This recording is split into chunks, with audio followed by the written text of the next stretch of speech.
시작하겠습니다. 우리 지난번에 한 거 간단하게 할게요. 지난번에 첫 번째 협동조합을 했고, 이 협동조합으로 사회주의를 할 수 있다고 주장한 사람이 프루동이라 그랬죠. 프루동만 그런 게 아니라 라살도 그러고 많은 사람이 협동조합 사회주의를 주장했어요. 자, 협동조합 사회주의를 주장한 이유는 숙련공, 노동자, 숙련공, 프루동은 인쇄공이었는데요. 이런 숙련공들이 돈이 없는데 자기도 자본가, 자영업자가 되고 싶었다고 해서 국가의 보조금으로 숙련공들이 모여서 협동조합을 만들어가지고 협동조합 회사를 만들자고 주장한 겁니다. 그래서 대기업이 다 사라지고 이 협동조합 회사가 전국적으로 파급이 되면 그게 협동조합 사회주의다 이렇게 주장을 한 거예요. 그 이유는 이 숙련공들이 한편으로는 자본주의 공장, 기계제 공장 때문에 고통받고 한편으로는 이 숙련공이 중세시대의 장인 길드의 숙련공이라고 했죠. 자기 스승이 장인인데 스승과 같이 경쟁을 못해요. 스승이 있는 동네에서는 가게를 열 수가 없습니다. 그래가지고 공무원의 장인 길드와 자본주의의 공장제 기계, 그죠? 기계제 공장제 사이에서 이 숙련공들이 자영업자가 되고 싶어서 협동조합 사회주의를 유지합니다. 간단히 말하면 전 국민이 자영업자가 되면 노동자도 없고 사장도 없어서 자영업자는 어때요? 자기가 스스로 일하죠. 그래서 어떻게 보면 노동자이자 사장이라고 말할 수가 있어요. 자영업자를. 그래서 전 노동자가 자영업자가 되면 그 사람이 소사장도 되기도 하고 그래서 그게 사회주의가 된다 이렇게 주장을 한 거예요. 여기에 대해서 막스가 고타학령 비판에서 그냥 한마디로 정리했는데 협동조합은 자본주의 사회에서 협동조합도 집단적 소유죠. 자본주의에서 집단적 소유의 견본, 모델을 제시한 겁니다. 그래서 노동자들이 협동조합을 만들어서 스스로 경영자가 되면은 착취를 당하지 않는다. 이러한 견본, 모델을 제시를 한 건데 하나의 실험에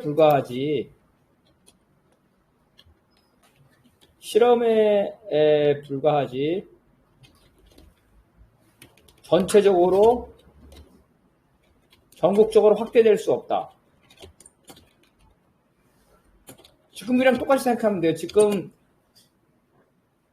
사회적 기업이라든지 협동조합이 있는데 사회적 기업 협동조합이 대기업 삼성하고 현대하고 싸워서 경쟁해서 이길 수가 없죠. 그래서 이 자본주의 사회에서 협동조합이 대기업하고 경쟁해서 살아남아서 경제 자체를 협동조합으로 전체적으로 만든다는 것은 하나의 그건 망상이다. 불가능하다. 첫 번째는 이 협동조합은 대기업과의 경쟁에 살아남지 못하고 두 번째는 이 자본주의는 그 대기업, 대자본의 이익을 대변하기 때문에 협동조합에게 우호적인 정책을 하지 않는다. 협동조합에게 국가 보조금을 주긴 주는데 조금밖에 안 주죠. 지금도 사회적 기업이라 이렇게 보게 되면은 몇천만 원. 뽐보기로 하나의 이제 과시행정으로 할 뿐이라는 거예요. 그래서 자본주의에서 하나의 실험이라고 볼 수 있지만 이것이 전국적으로 확대되는 걸 부과한다. 협동조합이 전국적으로 확대될 수 있는 거는 사회주의에서만 가능하다. 왜? 사회주의에서는 대자본이 사라졌기 때문에 자영업자들을 협동조합으로 조직하는 게 사회주의 국가의 정책이기 때문에 사회주의에서는 협동조합이 전국적으로 퍼질 수 있지만 자본주의에서는 불가능하다. 그래서 협동조합은 혁명수단이 아니냐.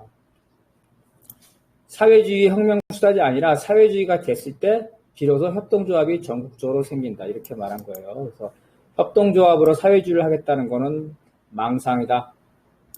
대기업과의 경쟁에 살아남지 못한다. 국가가 협동조합의 이해를 대변하지 않는다. 이게 이제 막스하고 라살의 논쟁 주제입니다.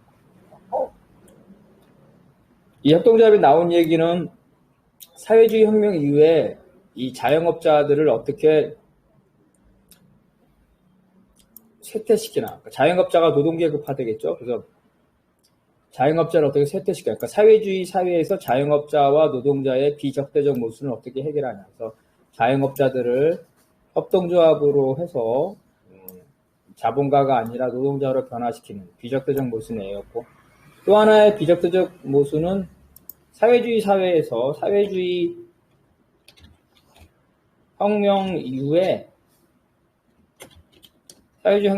계급 모순은 자본주의 사회처럼 적대적 모순이 아니라 비적대적 모순이라는 거죠. 이게 과도기 논쟁입니다. 사회주의 혁명 이후에 계급 모순이 존재하는데 이 계급 모순이 언제 소멸하는 거죠. 노동자와 자본가의 이 계급 모순이 언제 소멸하는 거죠. 사회주의 혁명 직후에 대자본은 몰수되죠. 대자본은 사라집니다. 소자본이 남겠죠. 소자본도 시간이 지나면 몰수가 돼요. 그런데 자본가가 사라진 후, 그죠? 자본주의 문화나 자본주의 사상은 더 늦게 사라지죠? 그래서 자본주의가 사라진 이후에도 남아있는 자본주의 문화. 중국의 문화혁명에 대해서 얘기했겠죠? 중국 문화혁명 당시에 자본주의는 사라졌어요. 자본계급도 사라졌는데 사람들 사이에 자본주의 문화와 자본주의 사상이 남아있는 거예요. 이거를 없애기 위해서 문화혁명이 생긴 거죠.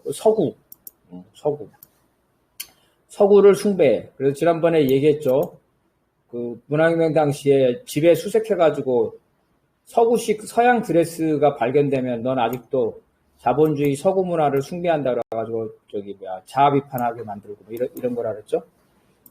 그래서 그러면은 이제 자본주의 계급뿐만 아니라 자본주의 문화 사상까지 언제 소멸하냐는 거예요. 이 논쟁이었던 거고, 소련에서는 뭐라 그랬어요? 1956년 후르시초프, 그죠? 후르시초프가 우리는 이제 계급 모순이 소멸했다 그랬죠?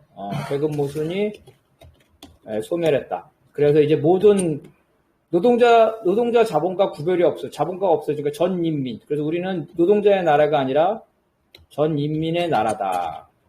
그래서 우리는 이제 과도기가 끝났다. 그리고 이제 대외적인 이 자본가 국가와도 전쟁할 필요 없다. 미소 공존론이죠. 이걸 주장했다는 거예요. 그래서 프루쇼프는 1956년 소련은 계급 모순이 사멸해서 프롤레타 독재가 끝났기 때문에 과도기가 끝났다 이렇게 주장했다는 거죠. 거기에 대해서 중국은 미국이 대만을 지원해주고 있었죠. 그 당시에 대만을 지원해서 포격전까지 했었어요. 대만하고. 그래서 중국 입장에서 야 지금 미국이 우리 적국이고 우리랑 전쟁하는데 미소 공존론을 한다고? 말도 안 돼요. 우리는 이 미국이라는 적대 국가가 있고 아직 대만이라는 전 국토를 통일하지 못했기 때문에 우리는 아직 자본주의하고 싸우는 중이야. 우리는 아직 과도기가 끝나지 않았어. 이렇게 주장하죠. 그래서 이 중국에서 뭐라고 그러냐면은 대외적인 자본주의 이 공격이죠. 자본주의 공격이 지속되고 있다. 그래서 이러한 자본주의 적대가 소멸할 때까지, 자본주의 적대가 소멸할 때까지 아직 프롤레타 독재를 계속해야 이렇게 주장을 했죠. 북한에서는 뭐라 하냐면 미국과 전쟁 상태죠. 미국과 전쟁 상태. 그래서 세계적 차원에서 공산주의가 완전 승리할 때 그때까지 프롤레타 독재를 계속해야 된다.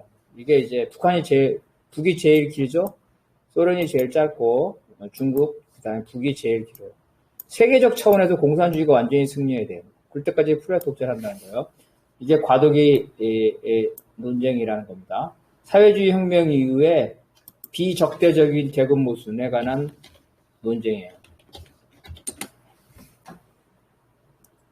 그 다음에 두 번째가 부정의 법칙이었죠. 이건 정반합이라 그래서 정반합. 이건 많이 한 거니까. 정반합. 그죠? 그 다음에 이걸 종합, 지향. 그래서 그 다음에 해결해서 뭐라 하냐면 즉자. 자기 자신만 아는 거예요. 되게 이기적인 거죠. 즉자. 그 다음에 대자, 대립적인 거. 노동자가 이제 자본가하고 대립을 하게 돼요. 그 다음에 세 번째가 즉자, 대자. 아하, 이 자본주의 사회에서는 노동자뿐만 아니라 자본가들도 경쟁에서 살아나려면 착취를 할 수밖에 없구나. 그래서 이 자본주의 사회는 착취당하는 자나 착취하는 자나 전부 다 이 자본주의에 구속돼서 노예 같은 삶을 살기 때문에 이게 바로 사회주의는 노동자뿐만 아니라 자본가, 그렇죠? 자본가도 해방시키는 게 사회주의다. 이렇게 생각해서 나와 대립적인 자본가까지 포함한 해방까지 가는 거. 대자에서는 자본가는 무조건 죽일 거. 직자에서는 월급만 많이 올려줘. 월급 많이 올려주면 자본가 좋아. 단체 교섭, 단체회가 월급 많이 올려주냐? 좋아. 자본가랑 사이좋게 지내자. 대자에서는 월급 많이 올려줘도 자본가가 나를 착취하네. 자본가는 나쁜 놈이고. 직자 대자에서는 알고 보니까 자본가도 우리 노동자처럼 자본주의 사회에서는 착취할 수밖에 없는 그런 존재구나. 그래서 노동자도 해방돼야 되고 자본가도 해방되는 그런 사회주의 세상을 만들어. 이게 이제 직자 대자 이런 거예요. 이거를 또 이제 뭐라고 하냐면은 계승과 혁신이라고. 계승과 혁신. 그러니까 과거의 좋은 것은 계승하고, 그죠? 그거 앞으로 더 나아간다는 거죠. 이제 주체 철학에서도 계승과 혁신이라는 많이 쓰고, 막스도 이제 이 계승과 혁신이라는 단어를 써요. 주로 어디서 많이 썼냐면, 막스의 박사 논문이 뭐라 그랬어요? 고대 원자론에 관한 뭐라 그랬죠? 원자론에 대한 거. 그래서 기계적 원자론, 데모크리투스. 그죠? 기계적 원자론의 데모크리투스. 그리고 이 기계적 원자론을 극복한 변증법적 원자론이 에피쿠루스. 그래서 데모크리투스와 에피쿠루스의 원자론의 비교가 막스의 박사 논문입니다. 데모크리투스는 기계적 원자론. 무슨 말이냐면 원자는 항상 일정한 방향으로 직진하거나, 그죠? 좌우로 운동하거나 앞뒤로 운동한다는 거예요. 에피쿠루스는 그게 아니라 원자끼리 부딪히기 때문에 곡선 운동을 한다. 곡선 운동. 이 곡선 운동 사선 운동이라는 거예요. 그래서 예측할 수 없다. 그래서 이 기계적 원자론에서는 사람의 운명은 정해져 있어요. 원자의 운명은 정해져 있어요. 근데 변증법적 원자론 에피쿠루스는 정해져 있는 게 아니라, 왜 정해지지 않냐면 서로 충돌해요. 사람과 사람이 서로 충돌한다. 내가 지금 부산행 열차표를 타가지고 경부선에 탔는데 옆에 있는 아가씨가 너무 마음에 들어. 그래가지고 우리 부산 가지 말고 대구에서 내리자. 그래서 대구 해수욕장 가서 노는 거예요. 그런 거예요. 그거예요. 그러니까 에피쿠루스의 원자론은 뭐냐면 원래의 운명이 있었지만 원자, 사람과 사람, 사회와 사회가 충돌하면서 원래의 목적에서 벗어나서 다른 운동한다. 예측할 수 없는 운동을 한다. 우연성이 있다는 거예요. 그리고 선택할 수 있다. 내 운명이 부산에는 기차를 탔지만 나는 대구에서 내릴 수 있어. 선택할 수 있다. 자율성이다. 이런 거, 자율성. 자유가 있기 때문에 자유가 있으면 책임이 있죠? 책임. 이게 윤리다. 그래서 자유가 없는 사람은 책임이 없어. 그죠? 사람을 자기 의사로 죽여야지만 살인자가 되지. 옆에 있는 사람이 이 사람을 안 죽이고 홍길동을 안 죽이면 네 아들을 내가 지금 죽이고 있다. 그래서 목에다 칼을 대고 내가 시키는 대로 해. 그래서 그 사람이 시키는 대로 사람을 칼로 찔렀어, 엄마가. 그건 죄가 없죠. 왜? 자유가 없기 때문에. 그래서 사람은 자유와 자율성이 있어야지만 거기에 대한 책임을 지고 바로 이게 윤리가 나오는 겁니다. 이런 식으로. 이게 이제 개신과 혁신이라는 게 그런 거예요. 그래서 이러한 변증법적 원자론이라는 높은 수준의 원자론이 나왔던 거는 바로 이 기계론적 원자론을 계승했어. 뭘 계승했냐? 원자는 그 무게에 따라서 아래로 떨어진다. 그죠? 무거운 원자는 빨리 떨어지고 가벼운 원자는 천천히 떨어진다. 대기 중에. 이렇게 되는 거. 바람에 따라서 좌우로 움직인다. 이러한 기계적 원자론을 받아들였어요. 받아들이고 거기다 플러스 알파에서 무거운 원자가 빨리 떨어지면 천천히 떨어지는 앞에 가는 원자와 충돌한다. 그렇죠? 가벼운 걸 먼저 떨어뜨렸는데 그 뒤에 무거운 걸 떨어뜨리면 그게 충돌하죠. 충돌하면서 옆으로 튀겨나간다. 이렇게 된 거예요. 마치 기계적 우주론, 뉴턴이죠. 뉴턴의 우주론, 그 다음에 아인슈타인의 우주론. 아인슈타인의 우주론은 뉴턴의 우주론을 부정하는 게 아니에요. 뉴턴의 우주론을 인정하고 그거를 설명하지 못했던 공백을 아인슈타인이 해석을 하는 거예요. 바로 그게 개신과 혁신이라는 거예요. 이렇게 됐다는 거고.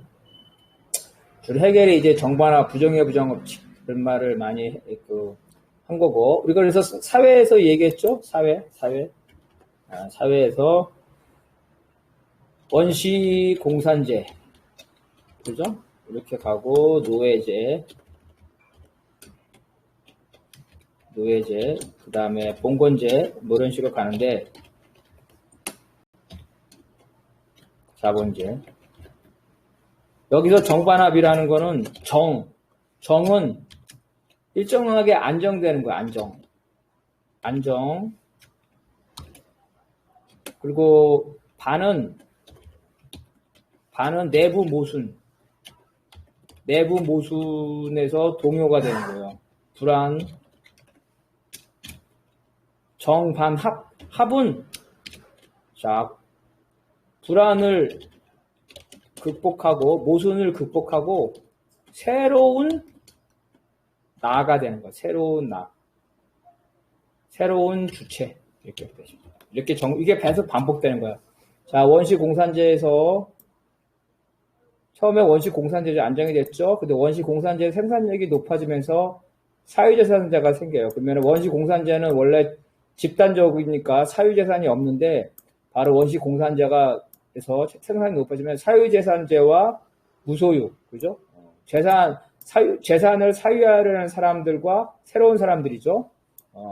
그리고 기존과 같이 그 재산의 사유를 반대하는 사람들의 투쟁이 벌어지겠죠. 그 투쟁 속에서 재산을 소유하려는 사람들이 이기게 되죠.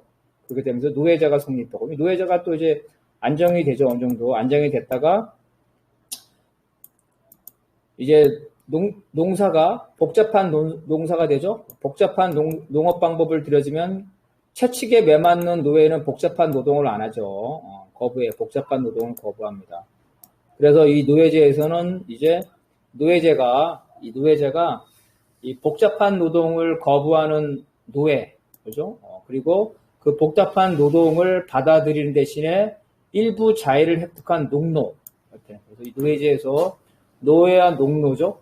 노예와 농노의 갈등이 생기게 되면서 점차적으로 복잡한 노동을 거부하는 노예는 다 사라지게 되죠. 사라지게 되면서 복잡한 노동을 받아들이는 대신에 농노, 일정한 자유를 얻게 되죠. 노예는 자식도 없고 가정도 없었는데 농노는 자식도 있고 가정도 있고 집도 있죠. 자식이 텃밭도 있습니다. 이렇게 되는 겁니다.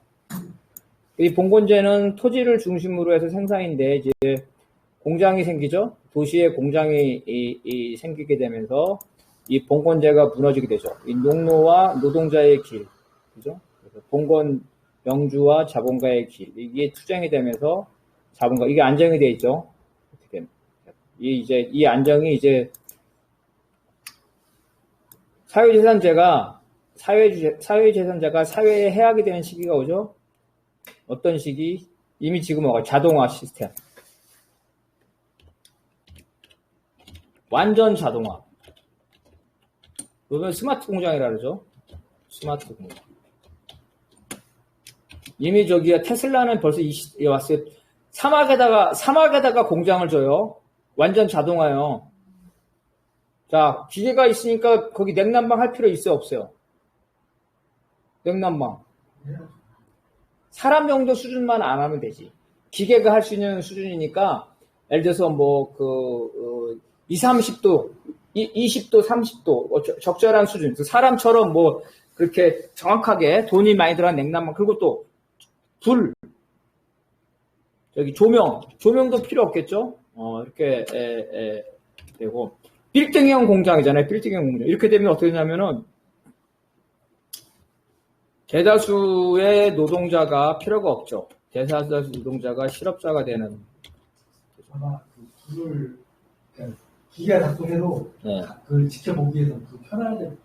그렇죠. 모니터가 이제 여러 가지 모니터가 제어 시스템에 불러하는 것도 있고 다른 신호작용을 하는 것도 있겠죠. 감시 네. 다 한다면 네. 그런 것도 일단. 그래서 이제 스마트 공장에서는 몇 명의 노동자만 필요하죠. 나머지 노동자는 실업자가 돼요. 그래서 이 사람들한테 기본소득으로 돈을 뿌려주지 않는 이상 가만히 있지 않겠죠. 방법은 두 가지요. 하나는 뭐냐면 이 스마트 공장에게 엄청난 세금을 때려가지고 실업자인 상태인 노동계급에게 기본소득을 주든지 아니면 이 스마트 공장을 그 전인민의 소유로 만들든지 이렇게 되는 거죠. 그렇게 되면 이제 그 자본주의는 사회주의로 갈 수밖에 없는 이런 형태로. 정반합이라는 게 그런 거예요. 낮은 차원의 사회가 내부 모순을 겪다가 높은 차원의 사회가 되고 또 그 사회가 모순을 겪다가 더 높은 이런 식으로 간다는 게 이제 정반합입니다. 쿠팡 공장이 저런 형태가 그렇죠. 그 다음에 이제 지난번에 했죠. 상호 연관의 법칙은 쌍개념이라 그랬죠. 어려운 것만 보면은 이 보편은 공통이라고 그랬어요. 개념이라고 생각하면 돼요. 보편적이다, 공통적이다. 사람은 다 음식을 먹어야 돼. 이게 보편이죠. 특수는 뭐냐면 철수는 채식주의자야. 영수는 고기만 좋아해. 이게 특수예요. 그 다음에 일반과 특별은 일반은 평균이라고 보면 돼. 남자들은 보통 여자보다 달리기를 잘해. 그렇죠. 보통 그래. 그런데 어때요? 여자 육상 선수는 남자보다 더 잘할 수 있죠. 그건 특별한 경우. 여성으로서 특별한 경우죠. 한국의 성인 남자는 보통 50kg에서부터 90kg까지 보통이야. 이게 일반적인 거죠. 그렇지만 40몇 킬로 나가는 남자도 있고 150kg 나가는 남자 이게 이제 평균에서 벗어난 거. 추상과 구체. 추상은 개념이라고 되면 돼요. 사람. 추상적으로 사람. 구체적인 거는 더 나가 사람보다. 남자, 여자. 다시 또 남자가 추상이라면 구체로 나가면은 고등학생 남자, 중학생 남자. 이런 식으로 되겠죠. 나머지는 쉬운 거니까. 이게 쌍개념이라는 거. 자, 여기까지가 지난번에 했던 것들을 좀 우리가 봤고요. 오늘부터 지금부터 주체 철학. 막스레인주의의 변칙법적 인물론을 주체 철학에서 어떻게 해석하고 어떻게 변형을 시켰는지 우리가 보는 겁니다. 이 부분은 좀 어려운 부분이에요. 제가 쓴 책에 내용 부분인데 첫 번째 철학의 근본 문제. 우리 철학의 근본 문제가 뭐냐면은 철학에서 가장 중요한 문제가 뭐냐, 근본적인 문제가 뭐냐. 이거는 이제 그냥 단만 얘기할게요. 세상이 뭘로 구성되어 있나? 세상은 뭘로 되어 있나? 그리고 세상의 물질 이외에도 정신, 관념이라는 게 존재하나? 세상은 뭘로 구성되어 있나? 세상은 물질로만 구성되어 있다가 유물론이죠. 이론론이죠. 세상은 물질과 영혼으로 되어 있는데 영혼이 더 중심이다. 물질은 껍데기에 불과하다. 이원론이죠. 관념론. 이런 거예요. 그래서 이 철학의 근본 문제를 어떻게 바라보는지. 요거는 우리 박건영 동지가 읽어봅시다. 마르크스의 유물론이 물질, 즉 세계의 변화 발전의 과정을 설명하는 것을 목적으로 한다면 주체 철학은 변화 발전이 가능한 요인, 다시 말해 세계의 변화 발전의 원동력, 즉 주체를 찾는 것을 목적으로 한다. 주체 철학에 따르면 과거의 철학은 물질과 의식, 존재와 사유의 관계를 철학의 근본 문제로 삼아왔다. 주체 철학은 세계의 시원 문제가 유물론적으로 밝혀진 조건에서 세계에서의 사람의 지위와 역할 문제를 철학의 근본 문제로 새롭게 제기하고 세계의 주인이 누구인가 하는 문제에 해답을 주었다. 예. 그래서 마르크스의 유물론이죠. 아까 말한 세상은 물질로 구성되어 있고 의식은 물질의 기능이다. 이론론, 유물론.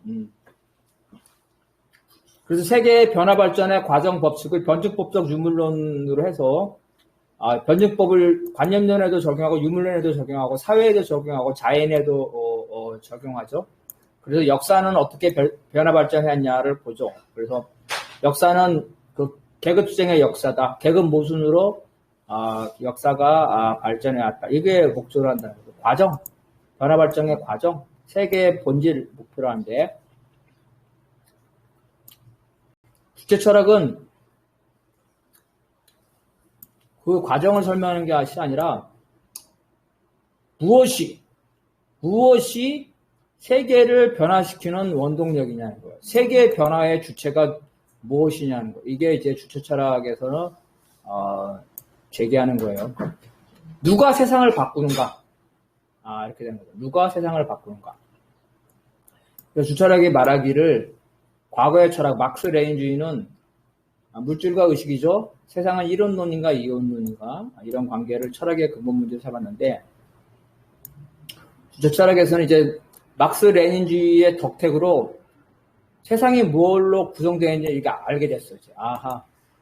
주체 철학은 막스 레닌주의를 받아들인 거예요. 계승한 거예요. 그래서 막스 레닌주의의 유물론을 받아들였어요. 그래서 세상은 물질로만 구성되어 있고 의식은 별도로 존재하는 게 아니라 물질의 기능에 불과하다. 그래서 유물론적인 이론론을 받아들였어요. 그래, 세상은 물질로 구성되어 있다. 그리고 세상은 변화와. 그러면 이 세상을 누가 변화시키냐? 이렇게 세상을 누가 변화시키냐? 그래서 세상을 변화시키는 거 보니까 세상을 변화시키는 거는 사람이더라. 이거 사람. 그래서 이 사람이 세상을 어떻게 변화시키는지를 철학의 근본 문제로 제기했다. 그래서 세계의 주인이 누구인가 문제에 해답을 줬다. 이렇게 주체 철학에서는 그렇게 이제 이 얘기를 해요. 근데 그 황장엽이 주체 철학을 기술자죠. 만든 기술자인데 황장엽의 주체 철학과 북의 국가 사상인 주체 철학에 다른 점이 있어요. 북에서는 주체 철학이 막스 레닌주의를 계승했다 보기 때문에 막스 레닌주의의 철학의 근본 문제, 즉 세계는 물질로 구성되어 있다는 것을 철학의 근본 문제로 인정을 해요. 그래서 철학의 근본 문제를 인정을 하고 과거의 철학의 근본 문제는 막스 레닌주의에 의해서 규명됐으니까 이제 새로운 철학의 근본 문제, 누가 세상을 바꾸냐, 이거를 두 번째 철학의 근본 문제로 제기한 거예요. 근데 황장엽은 수정주의죠. 황장엽은 아예 세상이 물질로 되어 있다는 막스 레닌주의의 철학의 근본 문제를 철학의 근본 문제에서 빼버려요. 제외해요. 제외. 철학의 근본 문제는 오로지 단 하나야. 세상을 누가 바꾸냐. 사람이 이 세상을 어떻게 바꾸는가. 사람과 세계의 관계. 이게 황장엽은 하나의 철학의 근본 문제를 제기하고 북에서는 두 개의 철학의 근본을 차이점은 뭐냐. 황장엽은 막스 레닌주의를 계승하지 않는 거죠. 자기 사상이 막스 레닌주의하고 상관없이 완전히 독창적이라고 하는 거고 북에서는 막스 레닌주의를 계승을 하고 거기서 한 발 더 나가서 두 번째 철학의 근본 문제를 제기하고 있는 거예요. 자, 그 다음 읽어봅시다. 그렇다면 사람은 무엇인가? 주체 철학은 사람이 유일한 사회적 존재라는 데로부터 출발하여 사람의 본질적인 속성을 새롭게 해명했다. 사람의 사회적 존재로서 본질적 속성은 자주성, 창조성, 의식성이다. 이것들은 사회 역사적으로만 형성되고 발전되는 사회적 속성이라는 데서 생물학적 속성과 근본적으로 구별된다. 그래서 이제 주체사랑에 따르면, 아, 좋아. 세상은 물질로 구성되어 있어. 그리고 세상은 변해왔어. 이 세상을 누가 변화시켰나? 역사를 보니까 사람이 세상을 변화시켰다. 그죠? 사람이 역사를 해서 사회적 관계만 변화시킨 게 아니라, 뭐, 달나라도 가고, 그죠? 심지어 사람이 나쁜 짓 많이 해가지고, 지구 온난화도 하고, 자연계에도 영향을 많이 미치잖아요? 사람이 만물의 영장이라고 그러잖아요. 그죠? 많은 다른 생명체, 다른 종류를 소멸시키기도 하고. 그래서 사람이 세상을 바꾸고 있어요. 역사뿐만 아니라 우주와 자연. 지금은 지구만 영향을 미치는데 언젠가는 우주에까지 사람이 영향을 미칠 거라서 사람이 세상을 바꾸게 돼. 그러면 그 사람이라는 건 대체 무엇이냐를 한 거예요. 그래서 사람은 유일한 사회적 존재고 그 사회적 존재의 속성이 자주성, 의존성, 이건 많이 들어본 얘기랍니다. 유일한 사회적 존재다. 아니 사람이 사회적 동물이라는 말 많이 들었는데 자 박근영 원숭이도 어때요? 사회적 동물이라고 하지 않아요? 원숭이 집단. 그죠? 그럼 개미도 사회적 동물이잖아요. 그죠? 근데 이 사람들은 주체사랑에서는 사람이 유일한 사회적 존재라는 거예요. 유일한 사회적 존재. 다시 말해서 주체사랑에서는 사회적 동물이라는 거는 이런 자연과학적 그러한 동물을 말하는 것이 아니라 사람은 문화가 갖고 있죠. 언어도 가지고 있죠. 그리고 제도도 가지고 있고.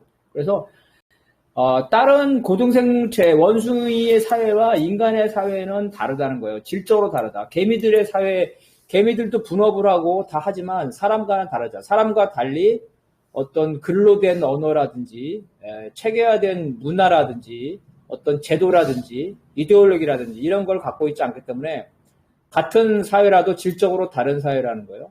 그래서 여기서는 뭘 부정하냐면 원숭이도 사회적 존재고 사람도 사회적 존재고 개미도 사회적 존재라는 그런 주장을 부정을 해요. 사람이 가지고 있는 사회적 존재는 진화론적에서 나온 생물학적 속성이 아니라는 거예요.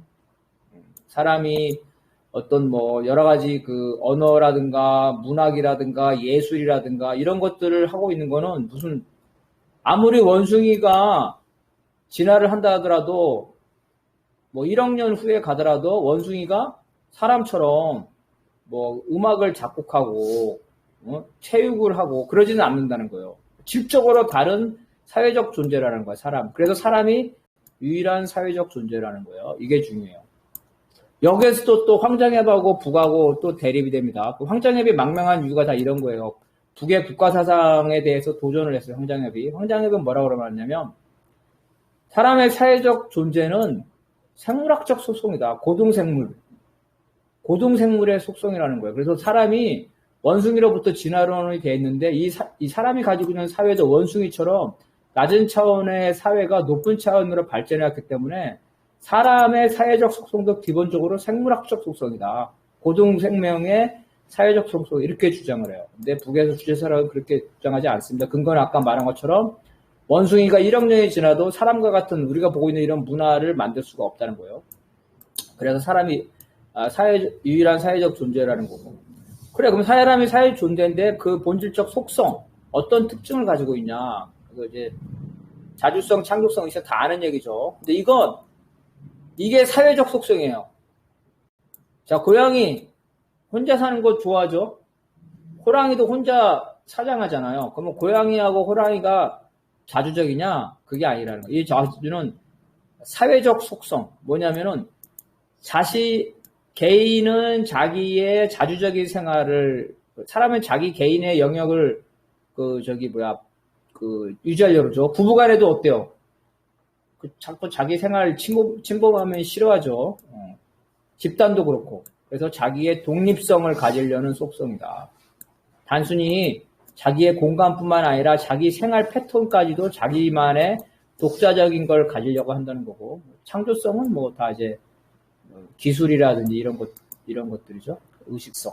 여기서 이제 자주성, 창조성, 의식성에서 기반이 되는 게 의식이죠. 인간의 어떤 의식이 있기 때문에, 사회적 의식이 있기 때문에 거기서 자유성, 창조성이 나오는 거고, 이 세 가지에서 사회적으로 제일 중요한 거는 이제 북에서는 당연히 자주성이라고 보겠죠. 그래서 이렇게 이제 사람을 이렇게 설명을 해요. 그 다음에 여기서 이제 박헌영 동지 해봅시다. 운동에서는 물질적 요인도 커다란 역할을 하지만 물질적 조건이 마련됐다고 하여 혁명이 저절로 일어나는 것은 아니다. 물질적 조건을 어떻게 이용하는가 하는 것은 사람들의 의식적인 활동에 좌우된다. 물질적 조건 자체가 사람들이 어떻게 활동하는가에 따라 빨리 갖추어질 수도 있고 그렇지 못할 수도 있다. 사람들의 혁명 투쟁과 건설 산업에서도 인민대 중에 자주적인 사상의식이 결정적인 역할을 한다. 막스가 뭐라 그랬어요? 막스가 가장 어때요? 가장 발전된 자본주의 국가에서 그 사회주의 혁명이 된다 그러죠. 자, 막스의 자본론은 원래는 뭐였냐면요. 세계체제까지 하려고 했어요. 세계체제까지. 근데 일국 차원밖에 못했죠. 일국 차원. 영국이죠. 영국. 주로 영국의 현실을 많이 반영을 했어요. 그래서 막스가 가장 발전된 자본주의 국가에서 혁명이 일어난다는 거는 가장 발전된 자본주의 국가에서는 어떻게 되겠어요? 바로 그죠? 대다수의 노동자와 극소수의 자본가가 대립을 하겠죠? 이런 상태인데 이때 혁명이 일어난다는 거예요. 모순이 격심된다. 이렇게.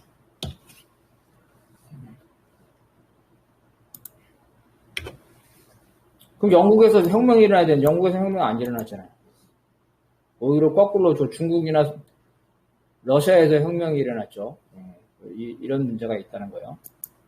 그래서 물질적 조건이 됐다고 그래가지고 반드시 혁명이 일어나거나 혹은 저절로 일어나는 거. 결국 혁명을 이루는 거는 물질적 조건으로 되는 게 아니라 그 물질적 조건, 혁명적 조건을 활용할 수 있는 사람이 필요하다는 거예요. 사람의 의식적인 활동에서 좌우된다는 거예요. 그러면 자본주의가 발전하지 못한 러시아와 중국에서는 왜 혁명이 일어났냐는 거예요. 영국이 아니라 왜 중국과 러시아. 첫 번째는 객관적 조건. 이 객관적 조건은 일국적 차원이 아니라 세계적 차원에서 봐요. 세계적 차원에서. 다시 말해서 러시아와 중국 당시에서는 세계는 제국주의 단계였고 제국주의 단계에서 제국주의의 모순이 그죠? 제국주의의 모순이 집중된 곳. 집중된 곳이 어디예요? 중국이죠?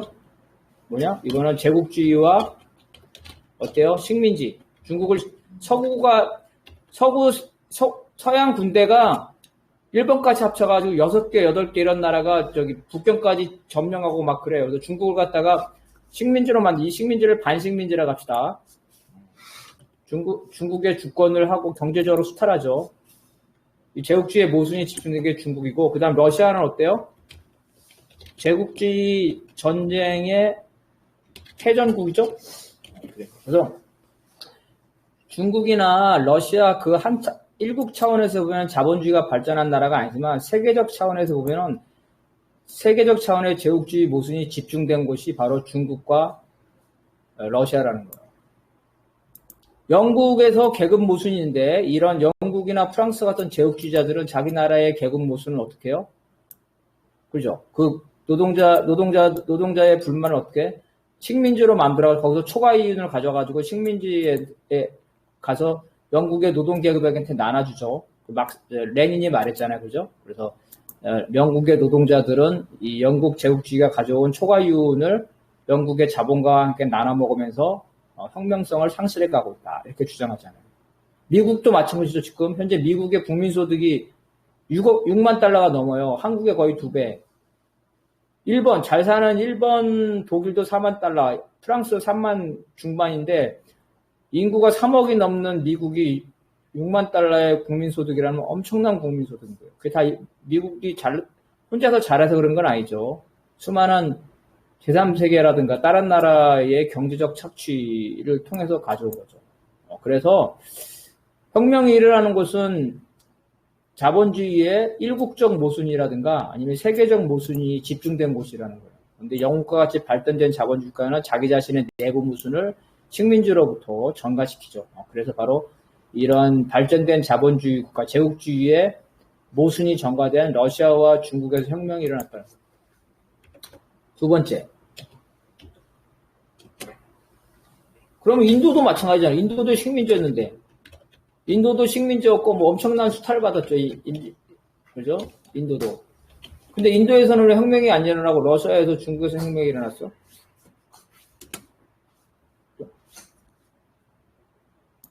바로 혁명 주체가 있었기 때문에 그런 거죠. 혁명 주체, 당, 혁명 세력이 있었던 거예요. 훌륭한 지도자, 레닌, 모택동 이런 사람들이 있었던 거죠. 바로 이 두 가지. 객관적으로는 세계적 차원의 자본주의가 모순이 심화됐고 주관적으로는 혁명 주체가 있었다는 거. 그래서 혁명에 있어서 물질적 요인은 하나의 조건이에요. 그게 없으면 안 되죠. 모순이 있어야 돼, 모순. 인도도 모순, 중국, 러시아 다 모순. 이 물질적 조건, 모순만 있어도 되는 게 아니라 저절되는 게 아니죠. 의식적인 활동, 혁명 세력이 있어요. 혁명적 실천이 있어야 돼요.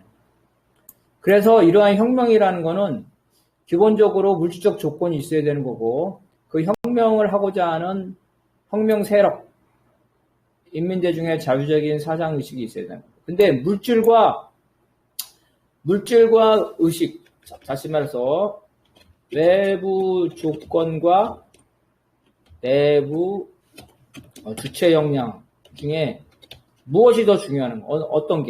어떤 것이 중요하냐? 이런 논쟁이 있는 거예요.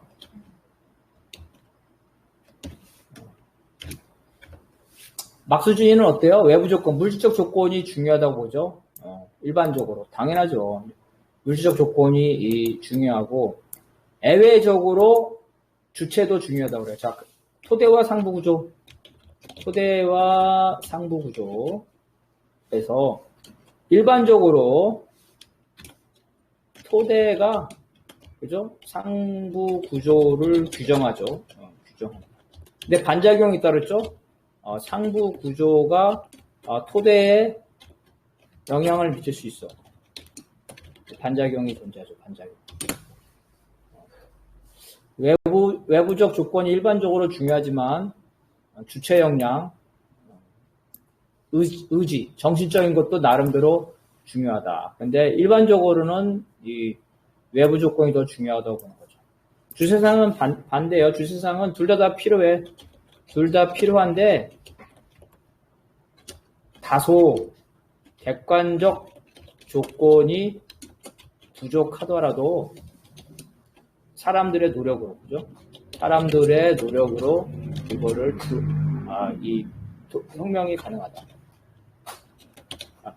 그러니까 물적 조건을 어느 정도는 극복할 수 있다. 극복 가능하다. 그래서 물질적 조건보다는 사람들의 사회적 의식적인 실천, 자주적인 실천이죠. 그게 더 중요하다. 자주성. 그 사람들의 자주적인 실천을 하게 만드는 건 바로 사상의식이 중요하다. 그래서 정신력. 근데 이건 막스레인지즘 하죠. 맨날 하는 말이 뭐예요? 당이 결정하면 한다. 그러면 많이 듣지 않았어요? 이게 뭐 주사에서만 하는 얘기입니까? 당이 결정하면 한다? 아니죠. 막스레인지에서 당이 결정하면 한다. 그래서 이제 빨치산 정신. 북은 빨치산 정신이 기본으로. 빨치산에서는 조건이 안 좋죠. 객관적 조건 타령을 할 수가 없어. 객관적 조건 타령이 불가능. 어떻게든지 간 해야 되겠죠. 북과 같은 약소국이죠. 약소국이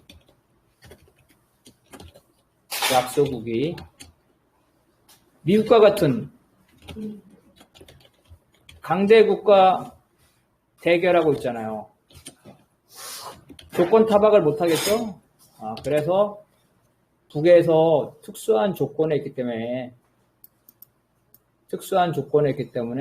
물질적 조건이나 너무 나쁘기 때문에 그 물질적 조건을 탓해가지고는 그 체제가 유지될 수 없기 때문에 아무리 물질적 조건이 어렵더라도 그거를 극복하자. 빨치산 정신.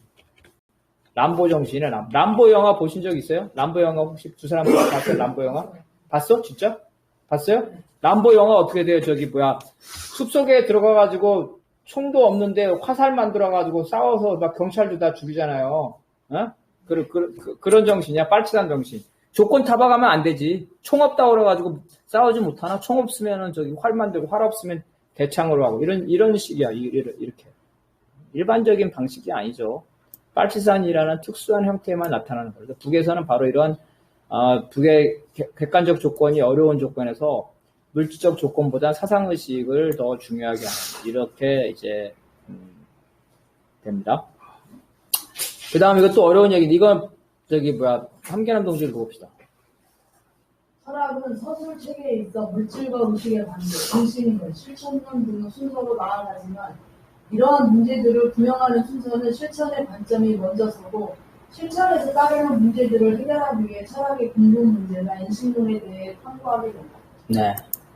이것도 아주 이제 재밌는 얘기예요. 좀 어려운 얘기인데. 자, 우리 철학책 보면 이렇게 나오죠. 뭐 세계 철학사 소련에서 만든 것도 똑같아요. 철학책, 철학교과서, 변증법적 유물론. 대충 이렇게 돼 있죠. 1번, 철학의 근본 문제. 그 유물론, 이렇게 돼 있잖아요. 유물론. 그 다음에 2번, 변증법.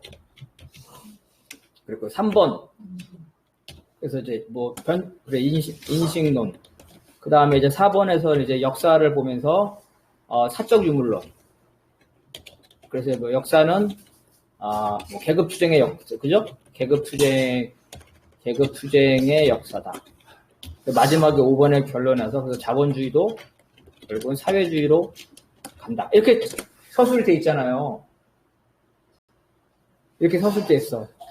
막스도 그렇고, 레닌도 그렇고. 그럼 내가 레닌이나 내가 막스라고 생각합시다. 이 책하고 상관없이. 막스와 레닌이 처음 고민한 것, 레닌은 제국주의 패배한 러시아에 태어났고, 막스는 자본주의 초창기에 노동자가 탄압받은 처음 고민한 것이, 레닌의 경우에는 제국주의의 모순, 그 다음에, 전제군주죠? 전제군주의 탄압. 마르크스는 노동자의 탄압, 노동자에 대한 탄압, 이런 거일 텐데. 막스와 레닌이 고민한 게 철학의 근본 문제를 고민했을까요? 여러분 학교 다닐 때 운동할 때 철학책 봤는데 운동할 때 철학의 근본 문제를 고민해가지고 학생 운동 시작했어요? 진짜? 아니 진짜로? 그게 아니지. 그게 아니라 군부 독재가 사람들 때리고 민주화도 안 돼 있고 노동자가 탄압받으니까 그걸 보고 울분을 해가지고 세상이 뭔지 이렇게 해서 했지. 그렇게 안 했어? 관념론자네. 자, 막스나 레닌은 처음에 고민한 거는 철학의 근본 문제가 아니라 막스 같은 경우는 그 자본주의 초기에 노동자가 탄압받는 거잖아요. 제일 유명한 책이 뭐 있어요? 1830년대 영국 노동자의 삶, 그죠? 이게 엥겔스하고 막스하고 같이 한 건데, 그럼 노동자가 얼마나 탄압받고 힘들게 사는데 여기에 대해서 울분이 느낀 거예요. 그러면서 자본주의의 모순을 공부한 거란 말이야. 레닌도 마찬가지로 자기 형이 사형당했잖아요. 전제군주하고 싸우다가. 그 나쁜 전제군주가 민주주의도 안 주고 말이야. 입헌군주도 안 하고 말이야. 이렇게 탄압하는 저 나쁜 놈. 한 거야. 그런데 싸우려면 어때? 무기가 필요하지. 응? 싸우려면 무기.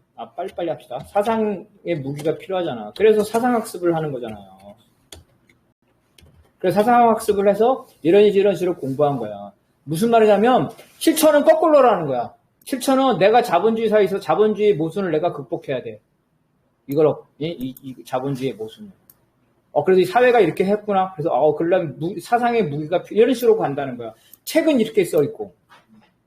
이거예요. 그래서, 이거를 이제 중요한 거는 연구의 방법과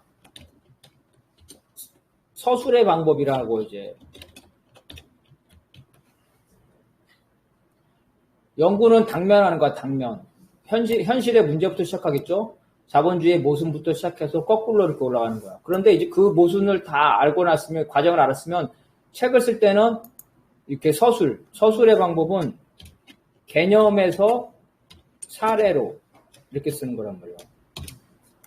연구의 방법은 반대로 사례에서 개념으로 가는 거. 이런 식으로. 이렇게. 이 개념을 종합이라고 생각합시다. 종합이라고 그랬습니다. 글은 개념 종합에서 구체적 사례로 하지만 실제로 글을 쓰기 전에는 우리의 고민, 사고 고민은 그게 아니라 하나하나의 사례죠. 사례를 여러 가지를 묶어가면서 공부해가면서 그거를 개념 종합화 시켰다는 거예요. 그래서 주체사상에서는 뭐라고 그러냐면 이렇게 말하는 거야. 막스나 레닌이나 주체사상이다. 다 똑같이 실제로 자본주의의 사회적 현실을 고민하면서 그 현실을 극복하기 위한 사상적 관점들을 이렇게 발전시켜 왔는데 막스, 레닌은 글을 쓸 때 이렇게 개념 종합부터 시작해서 사례로 쓰는데 주체사상은 그렇게 안 쓰겠다는 거야. 처음부터 하겠다는 거야. 실천론부터 쓰겠다는 거야. 실천론. 그래서 주체사상은 뭐 세상이 어떻게 구성되고 이런 거 안 하고 처음부터 실천론. 어떻게 세상을 바꿀 것인가.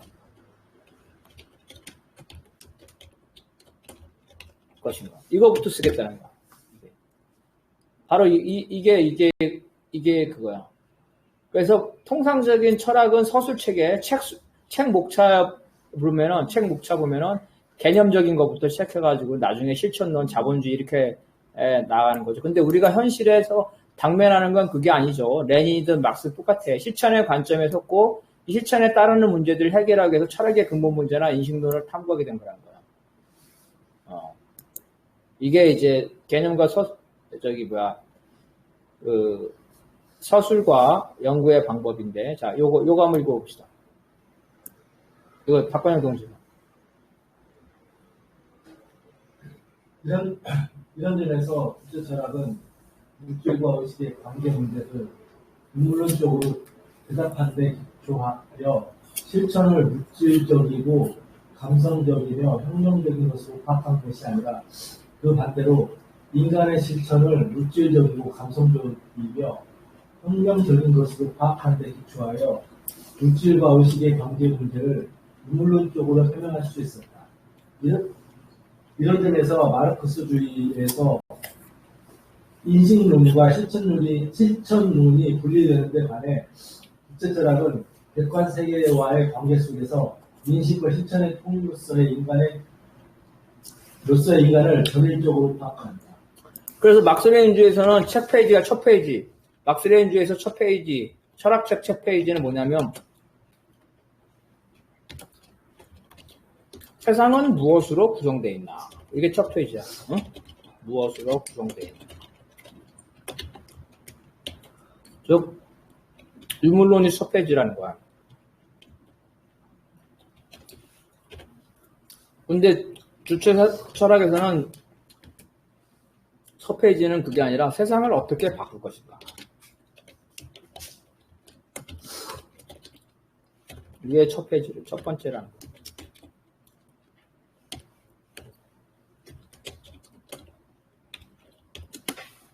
세상을 어떻게 바꾸시냐. 누가 바꾸냐. 사람이. 그래? 그러면 사람은 뭐냐. 뭐 이런 식으로 나간다는 거죠. 처음부터 아예 실천부터 시작된다는 거예요. 세상을 어떻게 바꿀 것이냐. 이게 차이점이야. 이게 이제 주체 철학과 막스주의의 문제. 자, 이거 좀 되게 어려운 거예요. 이 부분만 간단하게 할게요. 철학의 근본 문제. 유물론이냐 관념론이가 이게 철학의 근본 문제라는 거죠. 이게 막스 레인지의 철학의 근본 문제예요. 주체 철학에서, 국가 주체 철학에서는 좋아. 그러면 세상은 물질로 돼 있어. 이론론이야. 그걸 전제로 하고 새로운 두 번째 철학의 근본 문제는 세상을 어떻게 바꿀 것이냐. 그죠? 누가 어떻게 바꿀 것이냐. 이게 철학의 두 번째 근본 문제라는 거예요. 그래서 세상은 누가 바꾸냐? 사람이 바꿔야 했다 이거야. 그러면 사람은 무엇이냐? 사람은 뭐 자주적, 의식적, 창조적, 사회적 존재다. 이렇게 이제 얘기한 거고. 그러면 세상은 사람이 바꾸는데 그러면은 사람의 사상, 의식, 실천과 물질적 조건 중에 어떤 게 더 중요하냐? 막스 레인지에서는 기본적으로 물질적 조건이 통상적으로 중요하다고 보지만 주체 철학에서는 물질적 조건이 다소 부족하더라도 정신력으로 그걸 극복할 수 있다. 즉 정신력, 인간의 실천이 더 중요하다. 사상의식이 중요하다. 인간의 실천, 사람의 실천을 결정하는 것. 막스 레닌주의에서는 어때? 막스 레닌주의에서는 사람의 실천을 결정하는 경제적 이해관계죠? 그렇잖아요. 막스 레닌주의에서는 사람의 실천을 결정하는 건 경제적 이해관계. 사람은 경제적 이해관계에 따른다는 거야. 자본가는 착취하려고, 노동자는 덜 착취받고 돈을 더 받으려고 서로 자본가 노동자가 싸운다는 거 아니야. 그래서 막스 레닌주의에서는 사람의 실천을 결정하는 거를 경제적 이해관계로 본단 말이에요. 근데 주체 철학에서는 뭐라고 보냐면은 사상 결정론이라고 했죠? 무슨 말이냐면 주체 철학에 따르면 사람의 사상에 따르면 자본가라 하더라도 그 돈을 벌어서 혁명정당에 돈을 줄 수가 있다는 거예요. 그리고 노동자 하더라도 부르주아 사상에 물들어 있으면 자본가의 프락치가 될 수가 있다는 거야. 이게 사상 결정론이에요. 그리고 중요한 거는 이제 서술 방법. 교과서의 그 서술 방법이죠. 막스 레닌주의에서는 개념부터 시작해서 사례로 가는 거죠. 그래서 근본적인 문제, 철학 문제 이런 것부터 시작해가지고 나중에 실천으로 가는데 주체는 그게 아니고 거꾸로 간다 그랬죠. 이 자본주의 사회, 우리가 살고 있는 자본주의 사회를 어떻게 바꿀 것이냐. 사람이 바뀐다. 어떻게 바꾸냐. 사상 결정 이런 식으로 거꾸로 간다. 여기까지가 이제 그 주체 철학과 막스 레닌주의의 그 기본적인 차이점이에요. 그 다음에 이제 변증법에 대해서 할 거죠. 이거 되게 어려운 내용이에요. 자, 여기까지 질문. 일단 여기 두 분 있으신 분 중에 짧게. 의견은 나중에 얘기하고 질문 없어요? 자, 황견한 동지. 아니 주체 철학에서 실천 부분들을 먼저 이야기할 수 있었던 게 이미 자본주의 자체를 넘어섰기 때문에 네. 그럴 수 있는 거 아니에요? 일단 생각하거든요. 그것도 중요한 말이야. 그래서 실천이라는 건 뭐냐는 거지. 그 실천은 두 가지가 있어요. 첫 번째, 자본주의 사회에서 혁명, 그죠? 두 번째, 사회주의 사회에서 건설, 이 두 가지가 있죠. 그죠? 그래서 북이 주체세상이 말하기를 자기들이 그 주체세상으로 북의 혁명을 했다고 그래요. 그렇게 말을 하는데 나는 솔직히 건설 사상의 측면이 강하다고 보거든요. 혁명 사상보다. 뭐 북에서 사회주의 국가가 된 게 소련이나 중국은 그분들이 혁명 통일해서 했지만은 북이 사회주의가 된 이유는 북이 사회주의가 된 이유 두 가지가 있겠죠. 첫 번째 정세, 그죠? 뭐 소련의 도움 이런 게 있을 거고 두 번째 주체는 뭐 김일성 주석이라고 합시다. 까놓고 말해서 어떤 영향이 더 컸어요? 북의 사회주의가 된 이유가 뭐 사람에 따라 관점이 다르겠지만 저는 뭐 정세가 더 컸다고 봐요. 2차 대전 2차 대전에서 일본이 패망하고 소련에 도움을 준 게 더 많이 컸다. 왜냐면 중국 공산당이나 소련 공산당, 베트남 공산당에 비하면 북에서는 이러한 무장투쟁이 대규모로 된 적이 없거든요. 대규모로 된 사례가 없다. 있긴 해요. 있긴 있어요. 있긴 있어. 제일 많이 하는 게 뭐 보천보 전투인데, 보천보 전투라는 게 파주소 습격한 거야, 파주소. 파주소하고 동네를 습격해서 일본군이 오기 전에 철수한 거예요. 규모가 작아. 그 규모는 작지만 상당한 의미가 있어. 왜 의미가 있냐면, 국경을 넘어야 했어, 중국에서. 중국 쪽에서 조선으로 국경을 넘어온 거예요, 국경을. 조선으로 국경을 넘어왔죠. 진공작전이라요, 진공작전. 대단한 거죠. 우연한 충돌이 아니라 의도적으로 계획을 해가지고 한 마을을 가가지고 이렇게 한 거니까. 대규모 전투는 아니에요. 수십 명이에요. 대규모 그 전투. 정권 내에 김일성 해가지고 안에서 항일 무장 투쟁이 그런 걸 그렇죠. 그 다음에 이제 또 하나는 여기서 중요한 거 뭐냐면, 군대, 김일성 군대만 여기는 군대가 부대라고 해야 되겠죠. 군대는 너무 거창하고. 김일성 부대만 있었던 게 아니라, 이들을 도와주는 그 동네 사람이란 뭐 하는데, 국내 세력이 있었어요. 국내 정치 공작이라고 그럽시다. 국내 정치 공작. 여러분은 중국 국경을 넘어가지고 조선 내 파출소를 습격하려면 부대만 가지고는 안 되죠. 정보도 있어야 될 거 아니에요. 그 지역에 또 잘 알아야 되고. 그래서 그 안에 그래서 상징적으로는 의미가 있지만 무슨 중국에 뭐야 우리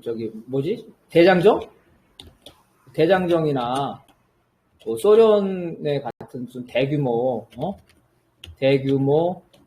자생적인 군대가 있었던 건 아니야. 그래서 사실은 주체 철학은 조선 혁명을 이끌어낸 그 자본주의에서 사회주의 혁명이 이끌어낸 혁명적 이런 측면보다도 사회주의 건설 사상이라는 측면이 되게 강해요. 한계남 동지가 예리하게 지적을 한 거야. 물론 북에서는 이제 그렇게 주장 안 하지. 혁명도 주체 철학을 하고 건설도 주체 철학을 했다는데, 어쨌든 바로 그래서 실천이 더 중요한 측면이 여기서 나온 게 일정 부분 맞는 말. 또 없어요? 질문. 의견은 짧게 한 30초. 그러면은 이 부분은 조금 어려운 부분이니까 여기 듣고 계신 분 중에 혹시 짧게 질문하실 분 있으면 얘기하세요.